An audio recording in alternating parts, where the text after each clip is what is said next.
Hello, नमस्कार दोस्तों। मैं आ गई हूँ नफरत से प्यार तक के भाग 3 के साथ। फ्लैशबैक। टक्कर अब मुकाबला बन चुकी है। उम्मीद है आपको इसके पिछले 2 भाग अच्छे लगे होंगे। आगे भी पढ़ते रहिएगा और सपोर्ट करते रहिएगा, क्योंकि आगे यह कहानी एक बहुत दिलचस्प मोड़ पर जाने वाली है। उम्मीद करूँगी आप लोगों को कहानी पसंद आएगी। कमेंट में अपना सपोर्ट ज़रूर दीजिएगा। धन्यवाद। अब तक हम लोगों ने पढ़ा कॉलेज के पहले ही दिन अनाया और विक्रम की लड़ाई हो चुकी थी।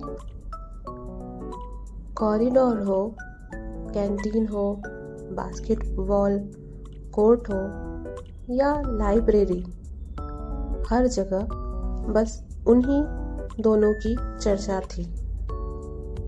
दूसरी तरफ दोस्तों के बीच कैंटीन में बैठा विक्रम बस अनाया के ही ख्यालों में खोया हुआ था। तभी कैंटीन का दरवाज़ा खुला और साधारण कपड़ों में बिना मेकअप के अनाया अंदर आई। उसके चेहरे पर वही आत्मविश्वास था जिसने पूरे कैंटीन का ध्यान खींच लिया, और विक्रम भी उसे एकटक देखने लगा। अब आगे बढ़ते हैं। विक्रम के दोस्त कबीर ने मुस्कुराते हुए उसे कोहनी मारी और कहा, क्या देख रहा है भाई? विक्रम ने तुरंत अपनी नज़रें फेर ली और कॉफ़ी का एक घूंट लिया। फिर मुस्कुराते हुए दोबारा अनाया की तरफ देखने लगा और कहा, देख नहीं रहा, बस सोच रहा हूँ कि इतनी हिम्मत आखिर आई कहाँ से इसमें। तभी कैंटीन के दूसरे कोने से एक बेहद स्टाइलिश और अमीर लड़की महंगे ब्रांड का बैग संभाले हुए विक्रम की टेबल के पास आने लगी। यह थी तनीषा अरोरा, जिसका परिवार मेहरा खानदान का पुराना बिजनेस पार्टनर है और जो पूरे कॉलेज में खुद को विक्रम के सबसे करीब मानती है। विक्रम की टेबल की तरफ आते हुए तनीषा ने गौर किया कि विक्रम लगातार सामने बैठी एक साधारण कपड़ों वाली लड़की को देख रहा था। उसी दौरान उसका पैर वहां फर्श पर पोछा लगा रहे सफाई कर्मचारी से हल्का सा छू गया। तनीषा तुरंत बुरी तरह भड़क उठी और उस सफाई वाले को जोर से डांटते हुए बोली, अंधे हो क्या? दिखाई नहीं देता? इतने महंगे सैंडल पहने हैं मैंने। तमीज नहीं है काम करने की? हटो सामने से।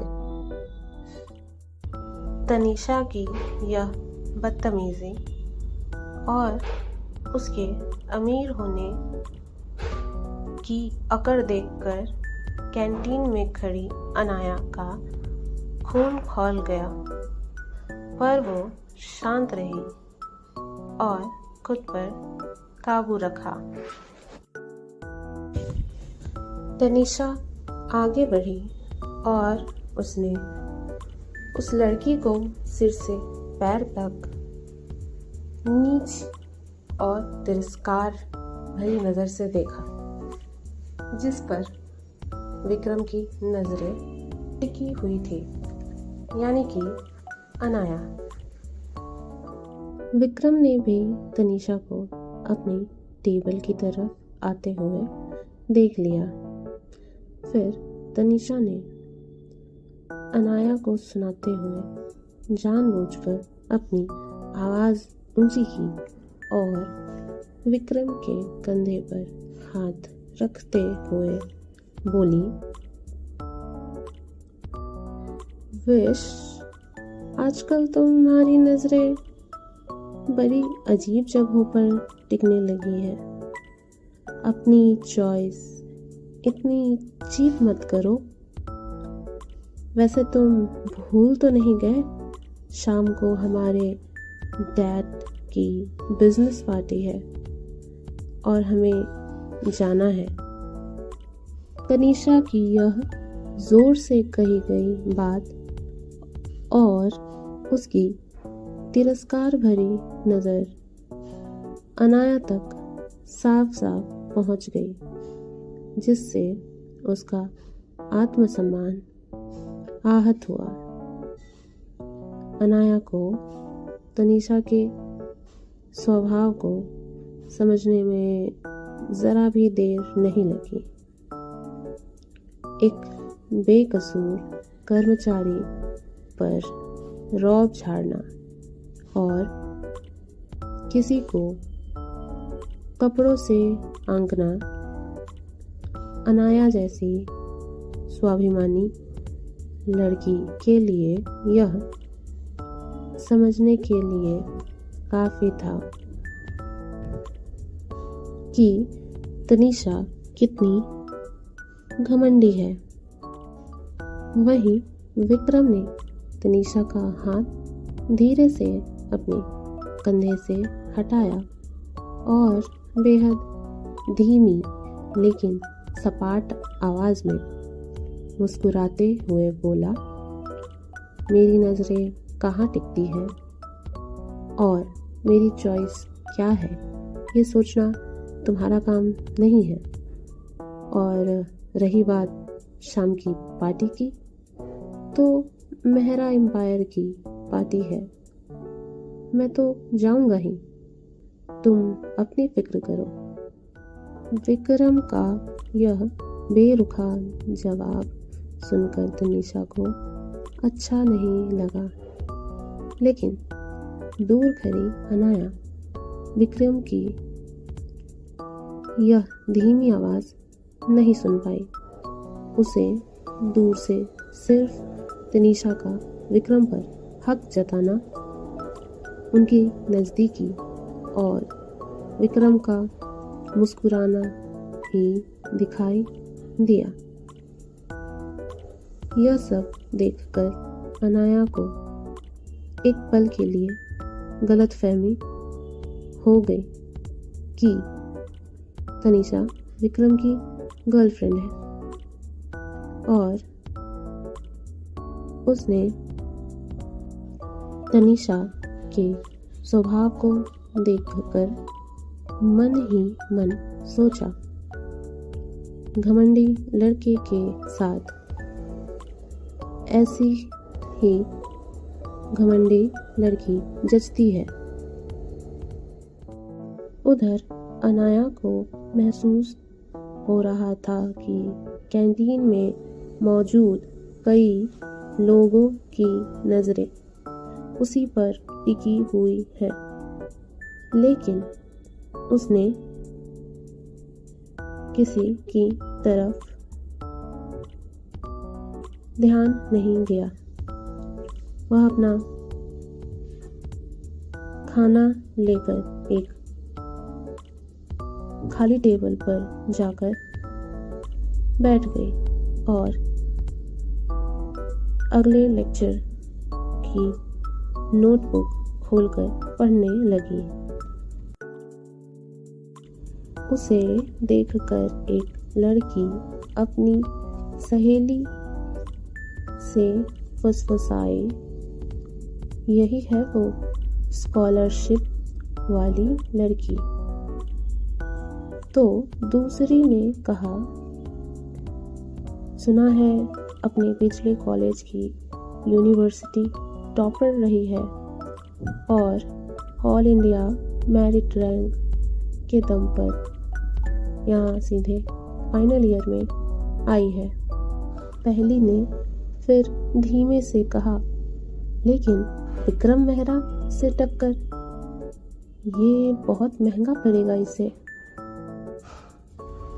उन दोनों लड़कियों की यह खुसर-फुसर वहाँ खड़ी तनीषा ने साफ साफ सुन ली। उसके अंदर जलन की एक तीखी लहर दौड़ गई। उसने गुस्से में अनाया को घूरा और अपने महंगे बैग के स्ट्रैप को जोर से खींच लिया। उसे यह बर्दाश्त नहीं हो रहा था कि विक्रम के बाद कोई और इस कॉलेज में इतनी लाइमलाइट बटोरे, वो भी एक साधारण सी स्कॉलरशिप वाली मिडिल क्लास की लड़की। अनाया ने भी उन दोनों लड़कियों की बातें सुन ली थी, लेकिन उसके चेहरे के भाव जरा भी नहीं बदले। कुछ देर बाद कॉलेज की घंटी बजी। सभी छात्र अपने अपने क्लासरूम की ओर बढ़ने लगे। अनाया भी अपनी किताबें समेटकर क्लास में पहुंची और पहली बेंच पर जाकर बैठ गई। उसे सामने बैठकर पढ़ना पसंद था। कुछ ही देर बाद विक्रम क्लास के अंदर आया। पूरी क्लास की नजरें हमेशा की तरह उसी पर टिक गई, लेकिन आज विक्रम की नजर सिर्फ एक चेहरे को ढूंढ रही थी। जैसे ही उसकी नजर पहली बेंच पर बैठी अनाया पर पड़ी, उसके होठों पर हल्की सी मुस्कान आ गई। वह बिना कुछ कहे अपनी आदत के मुताबिक आखिरी बेंच पर जाकर बैठ गया। तनीषा भी उसके ठीक बगल वाली सीट पर आकर बैठ गई। लेक्चर शुरू हो चुका था। प्रोफेसर पूरे ध्यान से पढ़ा रहे थे, लेकिन आज पहली बार विक्रम का ध्यान ब्लैक बोर्ड से ज़्यादा पहली बेंच पर बैठी उस लड़की पर था, जो बिना एक बार भी पीछे देखे लगातार नोट्स बना रही थी। उसे इस तरह नोट्स बनाता हुआ देख विक्रम मन ही मन मुस्कुराया और बोला, अजीब लड़की है, न मुझसे डरती है न मुझे इम्प्रेस करने की कोशिश करती है। उधर अनाया को भी बार बार ऐसा महसूस हो रहा था कि कोई लगातार उसे देख रहा है। आखिरकार उसने पीछे मुड़कर देखा और दोनों की नजरें आपस में मिल गईं। विक्रम ने उसे देखकर एक हल्की मुस्कान दी, लेकिन अनाया ने तुरंत मुंह फेर लिया। तभी प्रोफेसर की आवाज पूरे क्लासरूम में गूंज उठी, वे बोले, स्टूडेंट्स, इस साल हमारे कॉलेज में सबसे प्रतिष्ठित यंग बिजनेस स्कॉलरशिप कंपटीशन आयोजित किया जा रहा है। विजेता को कुछ कैश रिवॉर्ड और इंटरनेशनल बिजनेस स्कॉलरशिप भी मिलेगी। पिछले रिकॉर्ड्स और इस साल के प्रदर्शन को देखते हुए मुझे लगता है कि इस बार सबसे कड़ी टक्कर दो छात्रों के बीच होगी। और उन्होंने हल्की मुस्कान के साथ नाम लिया। विक्रम मेहरा और हमारी नई स्कॉलरशिप स्टूडेंट अनाया शर्मा।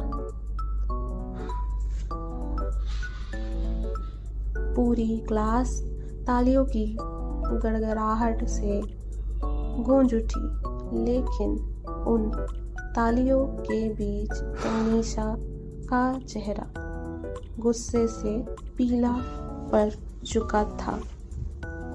उसकी आंखों में अनाया के लिए गहरी नफरत और जलन साफ दिखाई दे रही थी।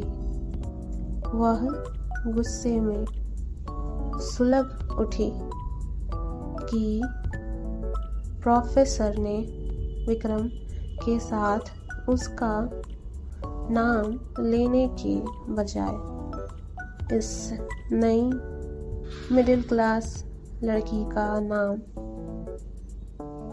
कैसे ले लिया, क्योंकि वह खुद को मेहरा खानदान के बराबर मानती थी। उसका घमंड चूर चूर हो रहा था और सबसे ज़्यादा तकलीफ उसे यह देखकर हो रही थी कि विक्रम इस बात पर नाराज होने के बजाय अनाया की तरफ देखकर मुस्कुरा रहा था।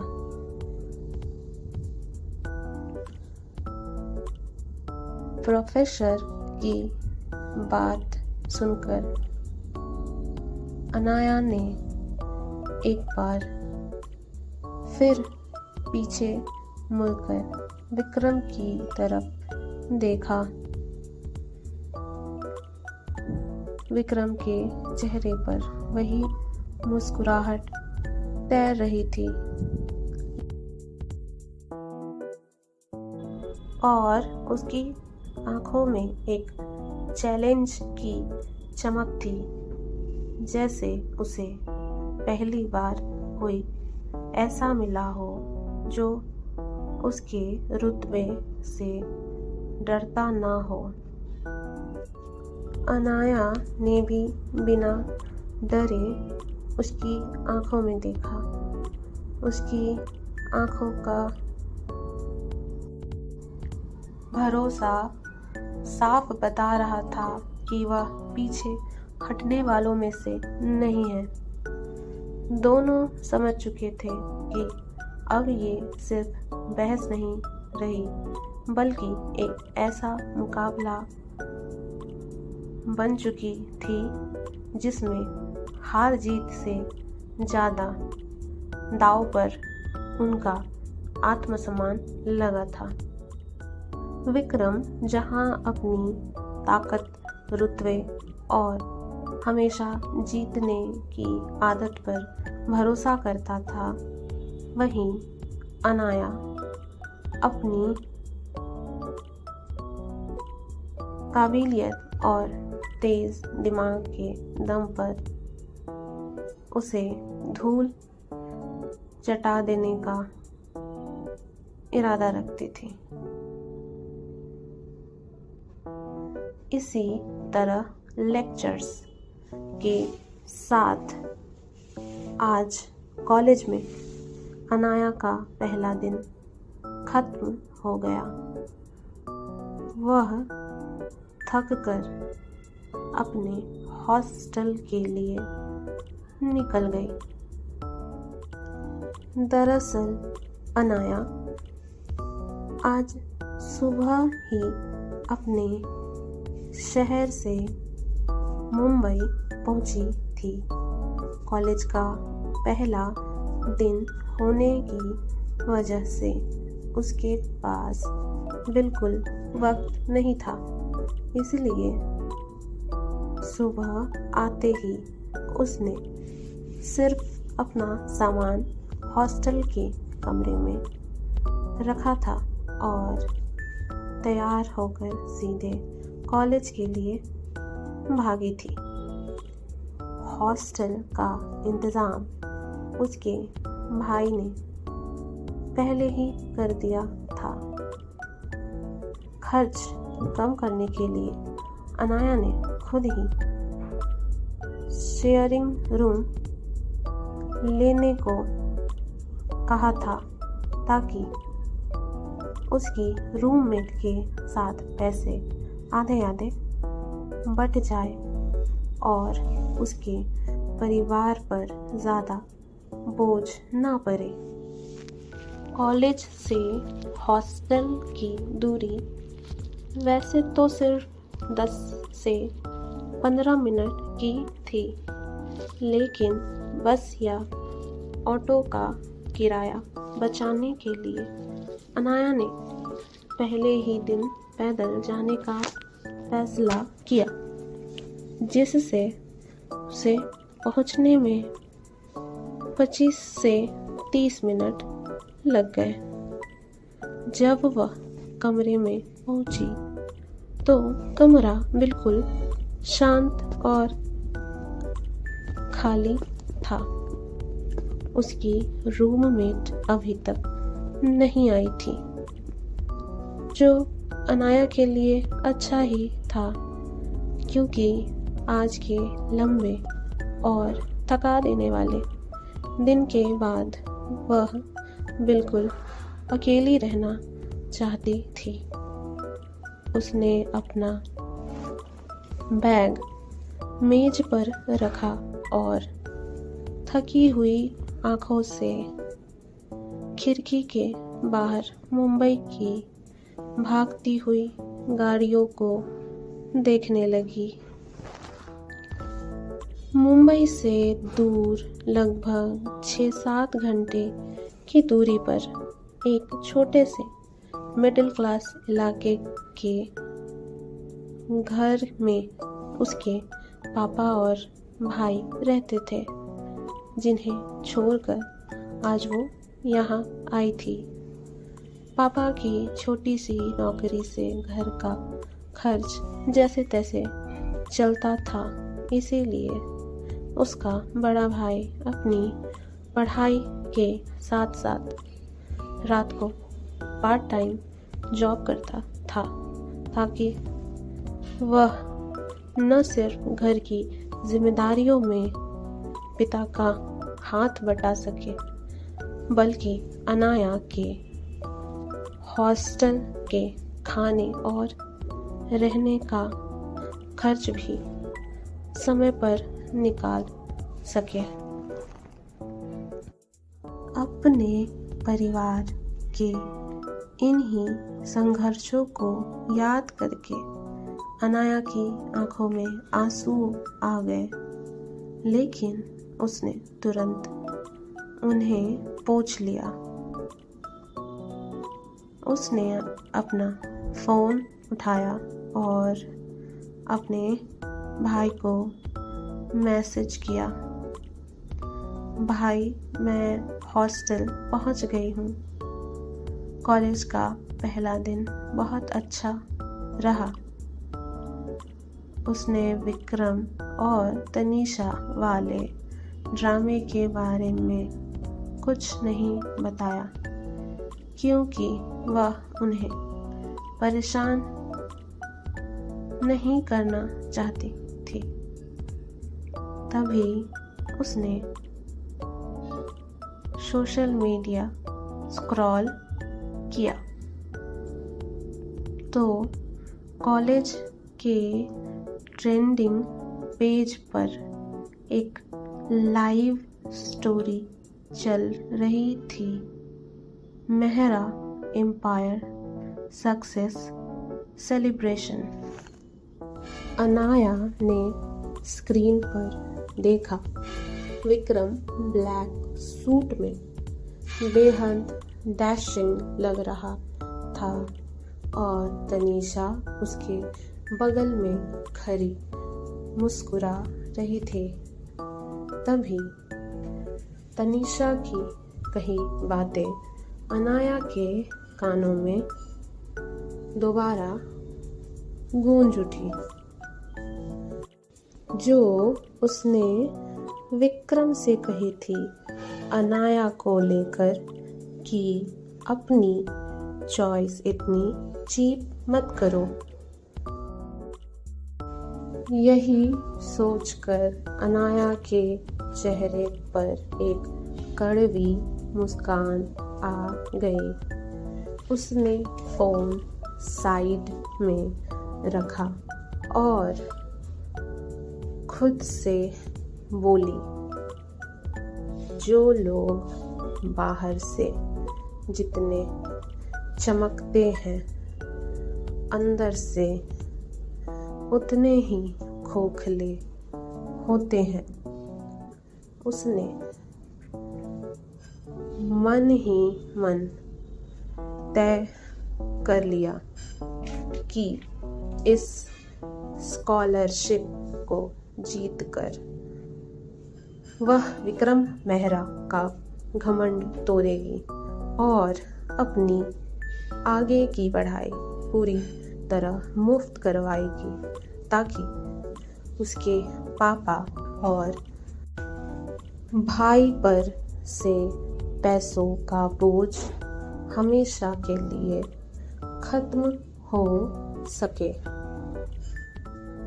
इसी के साथ हमारे आज की कहानी का यह तीसरा भाग यहीं खत्म होता है। उम्मीद करती हूँ आपको कहानी अच्छी लगी होगी।